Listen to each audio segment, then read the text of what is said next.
Chapter 6. Gilderoy Lockhart. The next day, however, Harry barely grinned once. Things started to go downhill from breakfast in the Great Hall. The 4 long house tables were laden with tureens of porridge, plates of kippers, mountains of toast, and dishes of eggs and bacon. Beneath the enchanted ceiling, today, a dull, cloudy gray. Harry and Ron sat down at the Gryffindor table next to Hermione, who had her copy of Voyages with Vampires propped open against a milk jug. There was a slight stiffness in the way she said morning, which told Harry that she was still disapproving of the way they had arrived. Neville Longbottom, on the other hand, greeted them cheerfully. Neville was a round-faced and accident-prone boy with the worst memory of anyone Harry had ever met. "Mail's due any minute, I think, Gran, sending a few things I forgot." Harry had only just started his porridge when, sure enough, there was a rushing sound overhead and 100 or so owls streamed in, circling the hall and dropping letters and packages into the chattering crowd. A big, lumpy package bounced off Neville's head and, a second later, something large and grey fell into Hermione's jug, spraying them all with milk and feathers. "Errol," said Ron, pulling the bedraggled owl out by the feet. Errol slumped, unconscious, onto the table, his legs in the air and a damp red envelope in his beak. "Oh, no," Ron gasped. "It's all right, he's still alive," said Hermione, prodding Errol gently with the tip of her finger. "It's not that, it's that." Ron was pointing at the red envelope. It looked quite ordinary to Harry, but Ron and Neville were both looking at it as though they expected it to explode. "What's the matter?" said Harry. She sent me a howler," said Ron faintly. "You'd better open it, Ron," said Neville in a timid whisper. "It'll be worse if you don't. My Gran sent me one once, and I ignored it," and he gulped. "It was horrible." Harry looked from their petrified faces to the red envelope. "What's a howler?" he said. But Ron's whole attention was fixed on the letter, which had begun to smoke at the corners. "Open it," Neville urged. "It'll all be over in a few minutes." Ron stretched out a shaking hand, eased the envelope from Errol's beak, and slid it open. Neville stuffed his fingers in his ears. A split second later, Harry knew why. He thought for a moment it had exploded. A roar of sound filled the huge hall, shaking dust from the ceiling. "Stealing the car, I wouldn't have been surprised if they'd expelled you. You wait till I get hold of you. I don't suppose you stopped to think what your father and I went through when we saw it was gone." Mrs. Weasley's yells, 100 times louder than usual, made the plates and spoons rattle on the table, and echoed deafeningly off the stone walls. People throughout the hall were swiveling around to see who had received the howler, and Ron sank so low in his chair that only his crimson forehead could be seen. "Letter from Dumbledore last night. I thought your father would die of shame. We didn't bring you up to behave like this. You and Harry could both have died." Harry had been wondering when his name was going to crop up. He tried very hard to look as though he couldn't hear the voice that was making his eardrums throb. "Absolutely disgusted your father's facing an inquiry at work. It's entirely your fault, and if you put another toe out of line we'll bring you straight back home." A ringing silence fell. The red envelope, which had dropped from Ron's hand, burst into flames and curled into ashes. Harry and Ron sat stunned, as though a tidal wave had just passed over them.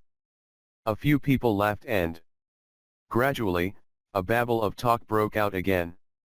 Hermione closed Voyages with Vampires and looked down at the top of Ron's head. "Well, I don't know what you expected, Ron, but you don't tell me I deserved it," snapped Ron. Harry pushed his porridge away. His insides were burning with guilt. Mr. Weasley was facing an inquiry at work. After all Mr. and Mrs. Weasley had done for him over the summer. But he had no time to dwell on this. Professor McGonagall was moving along the Gryffindor table, handing out course schedules. Harry took his end. Saw that they had double herbology with the Hufflepuffs first. Harry, Ron, and Hermione left the castle together, crossed the vegetable patch, and made for the greenhouses, where the magical plants were kept. At least the Howler had done one good thing. Hermione seemed to think they had now been punished enough and was being perfectly friendly again. As they neared the greenhouses, they saw the rest of the class standing outside, waiting for Professor Sprout. Harry, Ron, and Hermione had only just joined them when she came striding into view across the lawn, accompanied by Gilderoy Lockhart. Professor Sprout's arms were full of bandages, and with another twinge of guilt, Harry spotted the whomping willow in the distance, several of its branches now in slings. Professor Sprout was a squat little witch who wore a patched hat over her flyaway hair. There was usually a large amount of earth on her clothes, and her fingernails would have made Aunt Petunia faint. Gilderoy Lockhart, however, was immaculate in sweeping robes of turquoise, his golden hair shining under a perfectly positioned turquoise hat with gold trimming. "Oh, hello there," he called, beaming around at the assembled students. "Just been showing Professor Sprout the right way to doctor a whomping willow. But I don't want you running away with the idea that I'm better at herbology than she is. I just happen to have met several of these exotic plants on my travels. Greenhouse 3 today, chaps," said Professor Sprout, who was looking distinctly disgruntled, not at all her usual cheerful self. There was a murmur of interest. They had only ever worked in Greenhouse 1 before. Greenhouse 3 housed far more interesting and dangerous plants. Professor Sprout took a large key from her belt and unlocked the door. Harry caught a whiff of damp earth and fertilizer mingling with the heavy perfume of some giant, umbrella-sized flowers dangling from the ceiling. He was about to follow Ron and Hermione inside when Lockhart's hand shot out. "Harry, I've been wanting a word. You don't mind if he's a couple of minutes late, do you, Professor Sprout?" Judging by Professor Sprout's scowl, she did mind, but Lockhart said, "That's the ticket," and closed the greenhouse door in her face. "Harry," said Lockhart, his large white teeth gleaming in the sunlight as he shook his head. "Harry, Harry, Harry." Completely nonplussed, Harry said nothing. "When I heard, well, of course, it was all my fault. Could have kicked myself." Harry had no idea what he was talking about. He was about to say so when Lockhart went on, "Don't know when I've been more shocked. Flying a car to Hogwarts. Well, of course, I knew at once why you'd done it. Stood out a mile. Harry, Harry, Harry." It was remarkable how he could show every one of those brilliant teeth, even when he wasn't talking. "Gave you a taste for publicity, didn't I?" said Lockhart. "Gave you the bug. You got onto the front page of the paper with me and you couldn't wait to do it again." "Oh, no, Professor, see." "Harry, Harry, Harry," said Lockhart, reaching out and grasping his shoulder. "I understand. Natural to want a bit more once you've had that first taste, and I blame myself for giving you that, because it was bound to go to your head. But see here, young man, you can't start flying cars to try and get yourself noticed. Just calm down, all right? Plenty of time for all that when you're older." Yes, I know what you're thinking. It's all right for him, he's an internationally famous wizard already. But when I was 12, I was just as much of a nobody as you are now. In fact, I'd say I was even more of a nobody. I mean, a few people have heard of you, haven't they? All that business with he who must not be named. He glanced at the lightning scar on Harry's forehead. I know it's not quite as good as winning Which Weekly's Most Charming Smile award 5 times in a row, as I have. But it's a start, Harry, it's a start. He gave Harry a hearty wink and strode off. Harry stood stunned for a few seconds, then, remembering he was supposed to be in the greenhouse, he opened the door and slid inside. Professor Sprout was standing behind a trestle bench in the center of the greenhouse. About 20 pairs of different colored earmuffs were lying on the bench.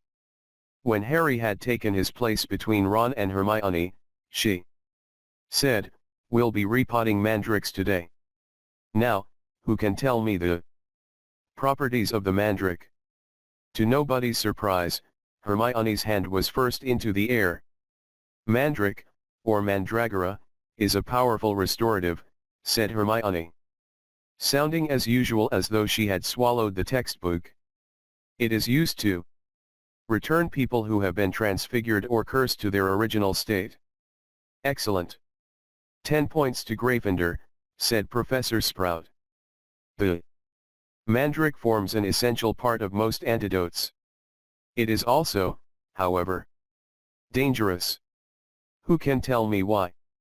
Hermione's hand narrowly missed Harry's glasses as it shot up again. "The cry of the mandrake is fatal to anyone who hears it," she said promptly. "Precisely. Take another 10 points, said Professor Sprout. "Now, the mandrakes we have here are still very young." She pointed to a row of deep trays as she spoke, and everyone shuffled forward for a better look.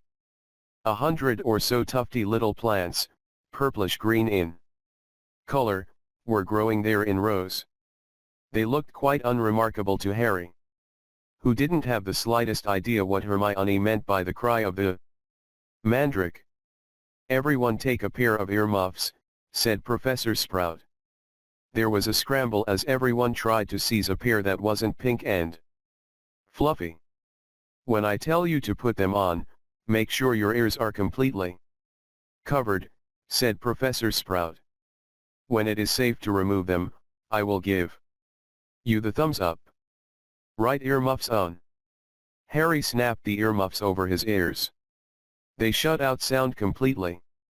Professor Sprout put the pink, fluffy pair over her own ears, rolled up the sleeves of her robes, grasped one of the tufty plants firmly, and pulled hard. Harry let out a gasp of surprise that no one could hear. Instead of roots, a small, muddy, and extremely ugly baby popped out of the earth. The leaves were growing right out of his head. He had pale green, mottled skin, and was clearly bawling at the top of his lungs. Professor Sprout took a large plant pot from under the table and plunged the mandrake into it, burying him in dark, damp compost until only the tufted leaves were visible. Professor Sprout dusted off her hands, gave them all the thumbs up, and removed her own earmuffs. "As our mandrakes are only seedlings, their cries won't kill yet," she said calmly, as though she'd just done nothing more exciting than water a begonia. "However, they will knock you out for several hours, and as I'm sure none of you want to miss your first day back, make sure your earmuffs are securely in place while you work. I will attract your attention when it is time to pack up. 4 to a tray. There is a large supply of pots here. Compost in the sacks over there, and be careful of the venomous tentacula, it's teething." She gave a sharp slap to a spiky, dark red plant as she spoke, making it draw in the long feelers that had been inching sneakily over her shoulder. Harry, Ron, and Hermione were joined at their tray by a curly-haired Hufflepuff boy Harry knew by sight but had never spoken to. Justin Finch-Fletchley, he said brightly, shaking Harry by the hand. Know who you are, of course, the famous Harry Potter. And you're Hermione Granger, always top in everything. Hermione beamed as she had her hand shaken too, and Ron Weasley. Wasn't that your flying car? Ron didn't smile. The howler was obviously still on his mind. That Lockhart's something, isn't he? Said Justin happily as they began filling their plant pots with dragon dung compost. Awfully brave chap. Have you read his books? I'd have died of fear if I'd been cornered in a telephone booth by a werewolf, but he stayed cool and Zap just fantastic. My name was down for Eton, you know. I can't tell you how glad I am I came here instead. Of course, Mother was slightly disappointed, but since I made her read Lockhart's books, I think she's begun to see how useful it'll be to have a fully trained wizard in the family. After that they didn't have much chance to talk. Their earmuffs were back on and they needed to concentrate on the mandrakes. Professor Sprout had made it look extremely easy, but it wasn't. The mandrakes didn't like coming out of the earth, but didn't seem to want to go back into it either. They squirmed, kicked, flailed their sharp little fists, and gnashed their teeth. Harry spent 10 whole minutes trying to squash a particularly fat one into a pot. By the end of the class, Harry, like everyone else, was sweaty, aching, and covered in earth. Everyone traipsed back to the castle for a quick wash and then the Gryffindors hurried off to Transfiguration. Professor McGonagall's classes were always hard work, but today was especially difficult. Everything Harry had learned last year seemed to have leaked out of his head during the summer. He was supposed to be turning a beetle into a button, but all he managed to do was give his beetle a lot of exercise as it scuttled over the desktop avoiding his wand. Ron was having far worse problems. He had patched up his wand with some borrowed spellotape, but it seemed to be damaged beyond repair. It kept crackling and sparking at odd moments, and every time Ron tried to transfigure his beetle it engulfed him in thick grey smoke that smelled of rotten eggs. Unable to see what he was doing, Ron accidentally squashed his beetle with his elbow and had to ask for a new one. Professor McGonagall wasn't pleased. Harry was relieved to hear the lunch bell. His brain felt like a wrung sponge.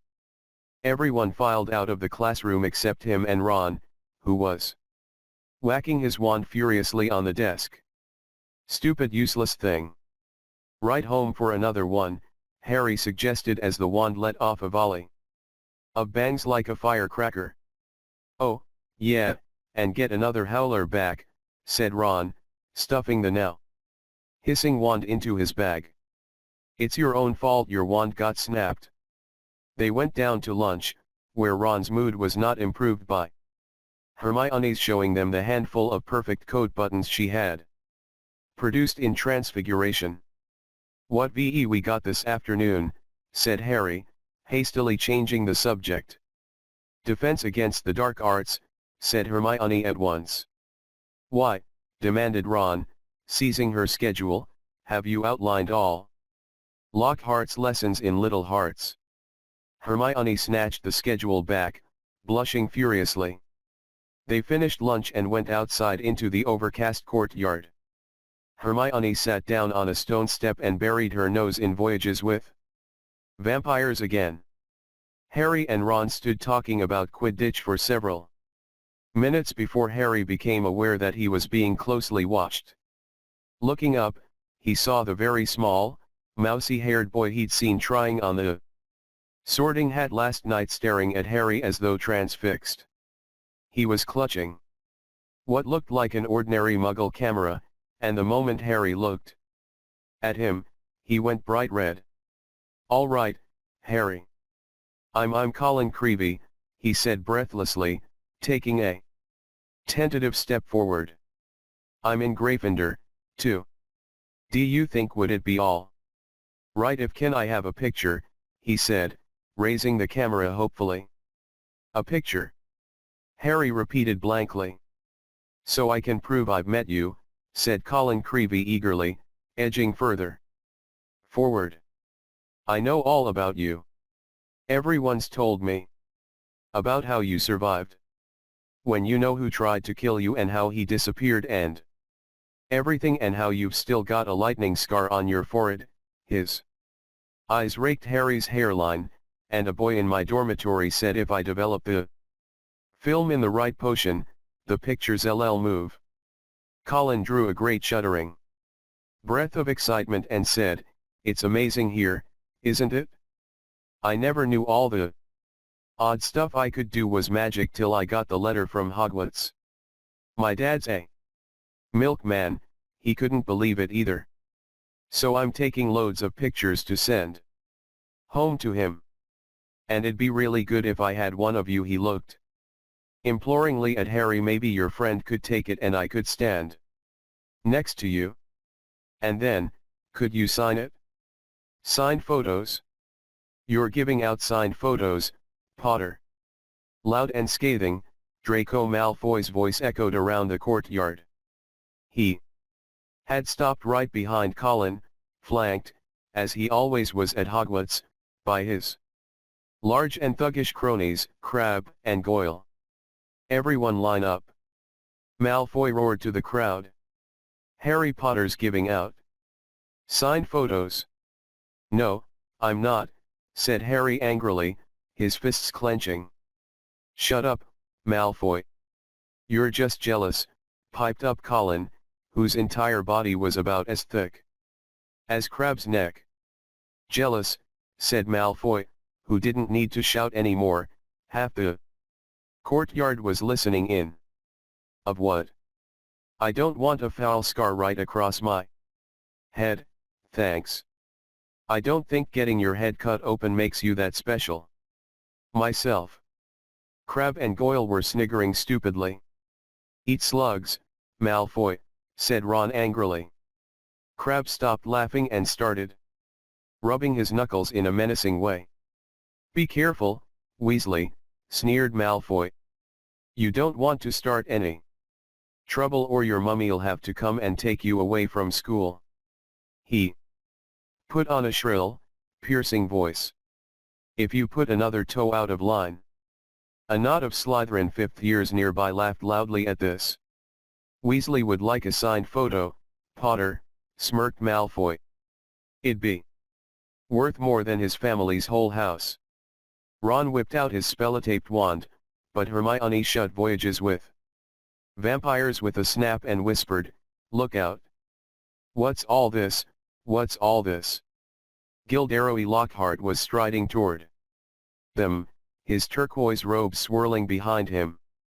Who's giving out signed photos?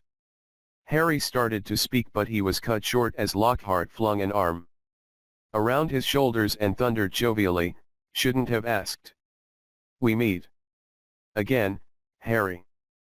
Pinned to Lockhart's side and burning with humiliation, Harry saw Malfoy slide smirking back into the crowd. Come on then, Mr. Creevey, said Lockhart, beaming at Colin. A double portrait, can't do better than that, and we'll both sign it for you. Colin fumbled for his camera and took the picture as the bell rang behind them, signaling the start of afternoon classes. Off you go, move along there, Lockhart called to the crowd, and he set off back to the castle with Harry, who was wishing he knew a good vanishing spell, still clasped to his side. A word to the wise, Harry, said Lockhart paternally as they entered the building through a side door. I covered up for you back there with young Creevey if he was photographing me, too. Your schoolmates won't think you're setting yourself up so much. Deaf to Harry's stammers, Lockhart swept him down a corridor lined with Staring students and up a staircase. Let me just say that handing out signed pictures at this stage of your career isn't sensible. Looks a tad big-headed, Harry, to be frank. There may well come a time when, like me, you'll need to keep a stack handy wherever you go, but he gave a little chortle. I don't think you're quite there yet. They had reached Lockhart's classroom and he let Harry go at last. Harry yanked his robes straight and headed for a seat at the very back of the class, where he busied himself with piling all 7 of Lockhart's books in front of him, so that he could avoid looking at the real thing. The rest of the class came clattering in, and Ron and Hermione sat down on either side of Harry. You could have fried an egg on your face, said Ron. You'd better hope Creevy doesn't meet Ginny, or they'll be starting a Harry Potter fan club. Shut up, snapped Harry. The last thing he needed was for Lockhart to hear the phrase Harry Potter fan club. When the whole class was seated, Lockhart cleared his throat loudly and silence fell. He reached forward, picked up Neville Longbottom's copy of Travels with Trolls, and held it up to show his own, winking portrait on the front. Me, he said, pointing at it and winking as well. Gilderoy Lockhart. Order of Merlin, 3rd class, honorary member of the Dark Force Defense League, and 5-time winner of Witch Weekly's Most Charming Smile Award. But I don't talk about that. I didn't get rid of the Bandon Banshee by smiling at her. He waited for them to laugh. A few people smiled weakly. I see you've all bought a complete set of my books. Well done. I thought we'd start today with a little quiz. Nothing to worry about, just to check how well you've read them, how much you've taken in. When he had handed out the test papers, he returned to the front of the class and said, "You have 30 minutes, start now." Harry looked down at his paper and read. 1. What is Gilderoy Lockhart's favorite color? 2. What is Gilderoy Lockhart's secret ambition? 3. What, in your opinion, is Gilderoy Lockhart's greatest achievement to date? On and on it went, over 3 sides of paper, right down to 54. When is Gilderoy Lockhart's birthday, and what would his ideal gift be? Half an hour later, Lockhart collected the papers and rifled through them in front of the class. Tut, tut, hardly any of you remembered that my favorite color is lilac. I say so in Year with the Yeti. And a few of you need to read Wanderings with Werewolves more carefully. I clearly state in Chapter 12 that my ideal birthday gift would be harmony between all magic and non-magic peoples. Though I wouldn't say no to a large bottle of Ogden's Old Fire whiskey. He gave them another roguish wink. Ron was now staring at Lockhart with an expression of disbelief on his face. Seamus Finnegan and Dean Thomas, who were sitting in front, were shaking with silent laughter. Hermione, on the other hand, was listening to Lockhart with rapt attention and gave a start when he mentioned her name. But Miss Hermione Granger knew my secret ambition is to rid the world of evil and market my own range of hair care potions. Good girl. In fact, he flipped her paper over full marks. Where is Miss Hermione Granger? Hermione raised a trembling hand. Excellent, beamed Lockhart. Quite excellent. Take 10 points for Gryffindor. And so to business. He bent down behind his desk and lifted a large, covered cage onto it. Now be warned. It is my job to arm you against the foulest creatures known to wizard kind. You may find yourselves facing your worst fears in this room. Know only that no harm can befall you whilst I am here. All I ask is that you remain calm. In spite of himself, Harry leaned around his pile of books for a better look at the cage. Lockhart placed a hand on the cover. Dean and Seamus had stopped laughing now. Neville was cowering in his front row seat. I must ask you not to scream, said Lockhart in a low voice. It might provoke them.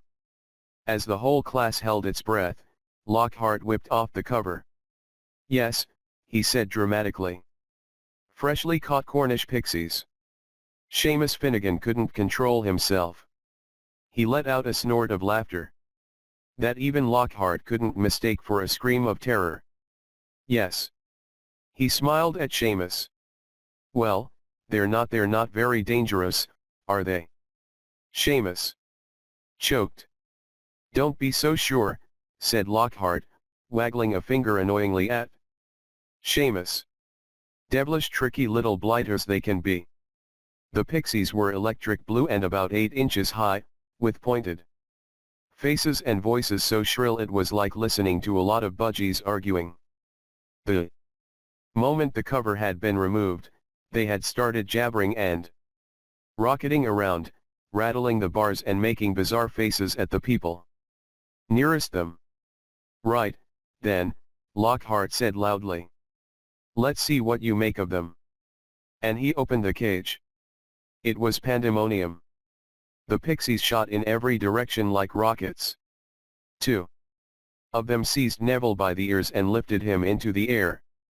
Several shot straight through the window, showering the back row with broken glass. The rest proceeded to wreck the classroom more effectively than a rampaging rhino. They grabbed ink bottles and sprayed the class with them, shredded books and papers, tore pictures from the walls, upended the wastebasket, grabbed bags and books and threw them out of the smashed window. Within minutes, half the class was sheltering under desks and Neville was swinging from the iron chandelier in the ceiling. Come on now, round them up, they're only pixies. Lockhart shouted. He rolled up his sleeves, brandished his wand, and bellowed, pesky pixie.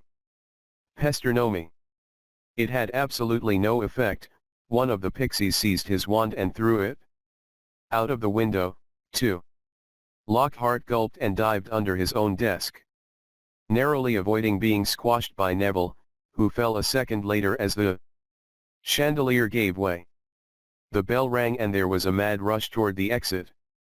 In the relative calm that followed, Lockhart straightened up, caught sight of Harry, Ron, and Hermione, who were almost at the door, and said, well, I'll ask you three to just nip the rest of them back into their cage. He swept past them and shut the door quickly behind him. Can you believe him? Roared Ron as one of the remaining pixies bit him painfully on the ear.